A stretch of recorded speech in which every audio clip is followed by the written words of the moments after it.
వరంగల్, ఖమ్మం, నల్గొండ పట్టభద్రుల ఎమ్మెల్సీ అభ్యర్థిగా పోటీ చేస్తున్న పూజారి సత్యనారాయణను అధిక మెజార్టీతో గెలిపించాలని ఎన్హెచ్ఆర్సీ అధ్యక్షుడు నల్ల రవికుమార్ అన్నారు. వరంగల్ నగరంలో ఏర్పాటు చేసిన విలేకరుల సమావేశంలో నల్ల రవికిరణ్ మాట్లాడుతూ, జాతీయ మానవ హక్కుల కమిటీ ఎన్హెచ్ఆర్సీ సభ్యులు బలపరిచిన రిటైర్డ్ ఎంఈఓ సామాజిక ఉద్యమకారుల పూజారి సత్యనారాయణను మొదటి ప్రాధాన్యత ఓటు వేసి గెలిపించాలని వరంగల్, ఖమ్మం, నల్గొండ పట్టభద్రులను ఆయన కోరారు. ఈ కార్యక్రమంలో ఎన్హెచ్ఆర్సీ వరంగల్ టీం ఉపాధ్యక్షుడు కోమన్ల శ్రీనివాస్, సంయుక్త కార్యదర్శి యశోద, ప్రధాన కార్యదర్శి సంగం రమేష్ తదితరులు పాల్గొన్నారు. నేను రవికిరణ్, ఎన్హెచ్ఆర్సీ జిల్లా ప్రెసిడెంట్ ఇన్ఛార్జిగా, ఎమ్మెల్సీ ఇన్ఛార్జిగా పనిచేయటకు వరంగల్ డిస్టిక్కు తీసుకున్నాను. సో తెలంగాణ రాష్ట్రంలో మోస్ట్గా ఎన్హెచ్ఆర్సీ చాలా బలపడింది.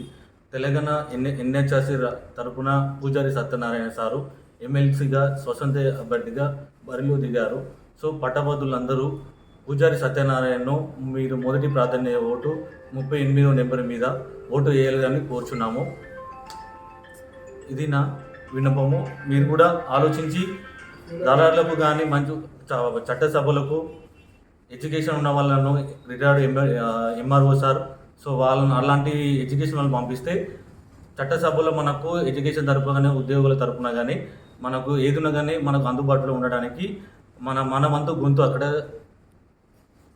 మాట్లాడడానికి సహకరిస్తారు. సో పట్టభద్రులు అందరు తప్పనిసరిగా మీ మొదటి ప్రాధాన్యత ఓటును పూజారి సత్యనారాయణ సార్కు ఓటు వేయాలని కోరుచు. జాతీయ మానవ హక్కుల సమితి, జై ఎన్హెచ్ఆర్సీ, జై జై ఎన్హెచ్ఆర్సీ. రిటైర్డ్ ఎంఆర్ఓ చేశారు. సో టీచర్ కూడా. సో ఇలాంటి వ్యక్తులు మనకు చట్టసభలో పంపిస్తే మనకు కూడా మన మాట ప్రశ్నించే గొంతుగా ఉంటారని తెలియజేస్తున్నాం. నా పేరు వచ్చేసి ఎన్ రవికిరణ్, వరంగల్ జిల్లా ప్రెసిడెంట్.